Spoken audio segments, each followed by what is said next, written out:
Assalamualaikum warahmatullahi wabarakatuh. Perkenalkan, nama saya Rasakila, kelas 1E, NIM 22010151. Saya akan mempresentasikan hasil makalah saya.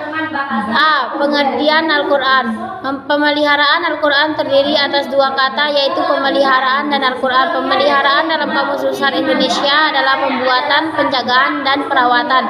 Sedangkan Al-Quran adalah kitab suci umat Islam yang berisi firman-firman Allah yang diturunkan kepada Nabi Muhammad SAW dengan perantaraan malaikat Jibril untuk dibaca, dipahami, dan diamalkan sebagai petunjuk dan pedoman hidup umat Islam.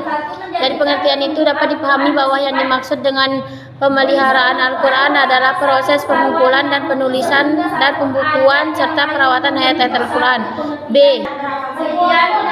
Bentuk-bentuk pemeliharaan Al-Quran sebagaimana telah dibahas sebelumnya. Pemeliharaan Al-Quran bisa dilakukan dengan berbagai bentuk yang pada intinya menjaga dan mempertahankan orisinalitas, otentisitas, dan validitas Al-Quran sebagai kitab suci umat Islam semenjak diturunkan Al-Quran hingga masa modern sebagai berikut. A. Hafalan Al-Quran. Menghafal Al-Quran seringkali disebut al-hifzu fi as-sudur, yang berarti pemeliharaan dalam dada. Sejak awal diturunkan Al-Quran sudah mulai dijaga dalam bentuk hafalan oleh Rasulullah SAW, membacakan Al-Quran secara perlahan kepada para sahabat agar mereka bisa menghafal.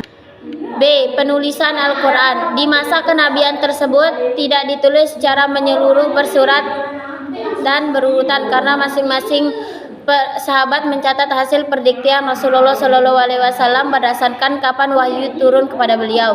C. Pembukuan Al-Quran. Pembukuan Al-Quran ini dilakukan pada masa Khalifah Abu Bakar As-Siddiq radhiyallahu an, sebagaimana yang dijelaskan pada pembahasan mengenai pada masa Khulafaur Rasyidin. Perbedaan antara penulisan dan pembukuan Al-Quran terletak pada keadaan Al-Quran ketika dicatatkan. B. Sejarah pemeliharaan Al-Quran pada masa Nabi. Pada masa Rasulullah masih hidup, Al-Quran dipelihara sedemikian rupa, sehingga cara yang paling terkenal untuk memelihara Al-Quran adalah dengan menghafal dan menulisnya. Rasulullah di masa hidupnya menyampaikan wahyu kepada para sahabat dan memerintahkan agar sahabat menghafalnya dengan baik. Apa yang diperintahkan oleh Rasulullah dapat dilaksanakan dengan baik pula oleh para sahabat. Selain dari cara menghafal ini, Rasulullah memerintahkan agar para sahabat yang pandai menulis segera menuliskan ayat-ayat Al-Quran yang telah dihafal oleh mereka. Di antara sahabat yang diperintahkan untuk menulis Al-Quran yaitu Abu Bakar, Umar, Utsman, Ali, Muawiyah bin Abu Sufyan, Zaid bin Sabit, Ubay bin Ka'ab, dan Khalid bin Walid.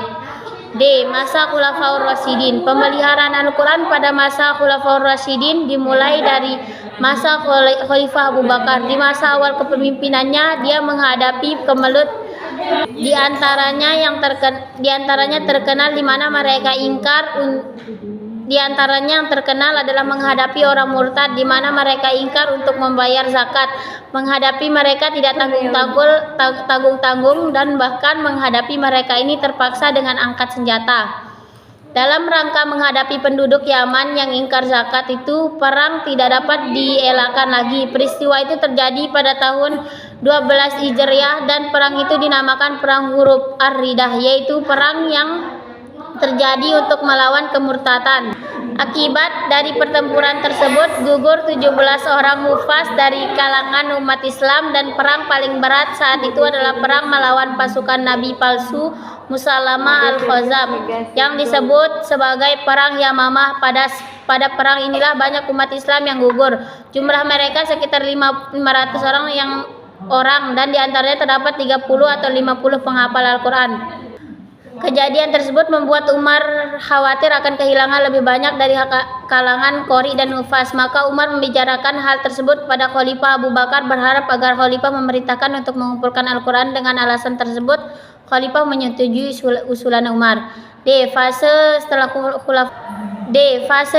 Khulafaur Rasyidin. Penulisan Al-Quran secara lengkap dari awal hingga akhir dengan urutan surat sebagaimana yang diajarkan Rasulullah SAW telah selesai dilakukan pada masa Khulafaur Rasyidin.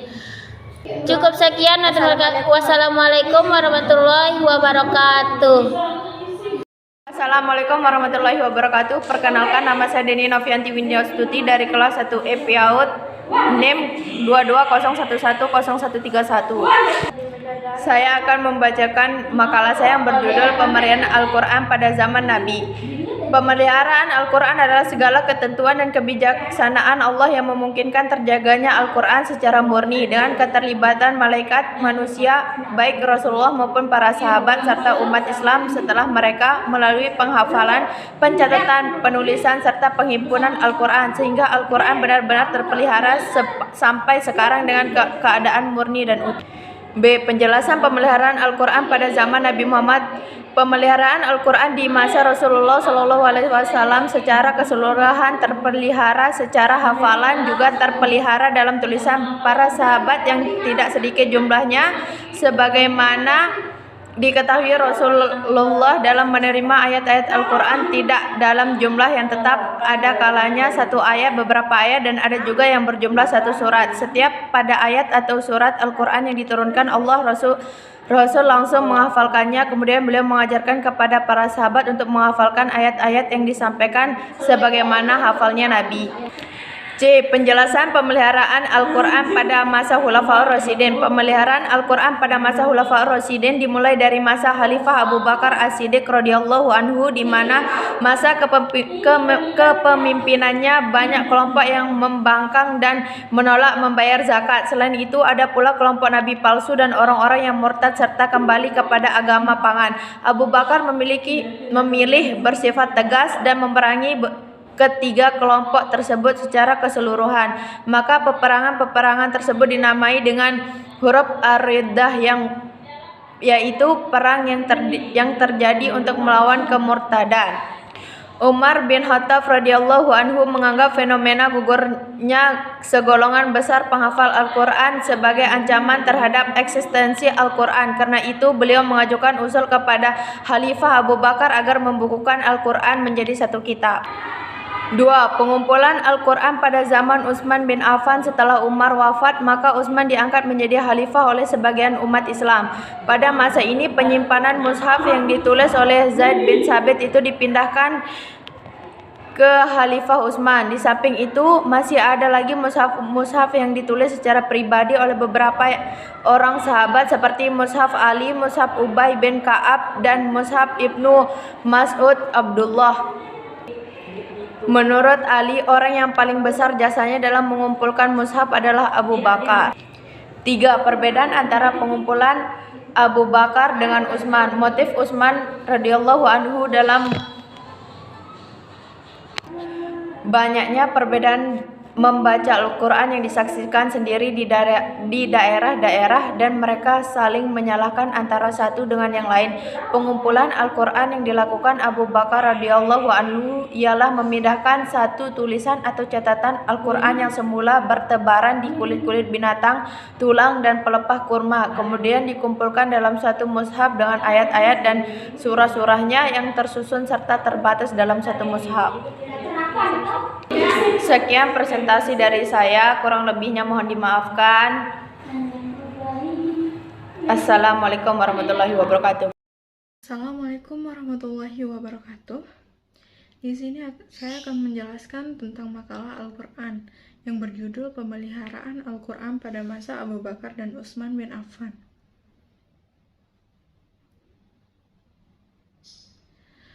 Berikut nomor 1. Pengertian Al-Quran. Berbagai definisi Al-Quran telah diberikan oleh beberapa ulama sesuai dengan latar belakang keahliannya mereka masing-masing. Misalnya cenderung mendefinisikan dari sudut pandang teknologis dari Qur'iyat, Mudiyat, dan penganut Sihifiyat. Lainnya berkata Al-Quran ialah kalam Allah yang sifatnya kadim. Tanpa mengurangi arti perbedaan pendapat itu, maka yang dimaksud dengan Al-Quran dalam tulisan ini ialah yang kita jumpai sekarang dalam mushaf Utsman dari Al-Fatihah sampai An-Nas. Bukan kalam yang masih beberapa pada tahun, dan bukan pula juga dan bukan pula yang berada di awal mushaf. Berikut metode pengumpulan Al-Quran. Kedatangan wahyu merupakan suatu yang dirundukan oleh Rasulullah. Oleh karena itu, ketika wahyu datang, Rasulullah SAW langsung menghafal dan memahaminya. Rasulullah SAW adalah orang pertama yang menghafal Al-Quran. Sebagaimana sahabat juga menulis Al-Quran atas inspiratif sendiri, yang pada pelepah kurma, lepengan batu, papan tipis, kulit, dan daun kayu.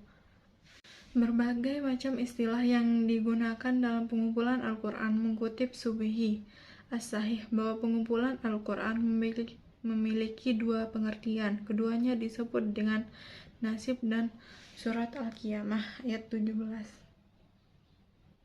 Sebenarnya menurut Taufiki Adahana, amal ialah unit-unit wahyu yang diterima Muhammad pada fakta dipelihara dari kemusnahan dengan dua cara. Ulama menyiapkan ke dalam dada manusia atau menghafalnya dengan merekam secara tertulis di atas sebagai jenis dalam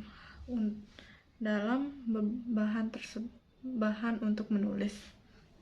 Berikut pemeliharaan Al-Quran pada masa Abu Bakar As-Siddiq.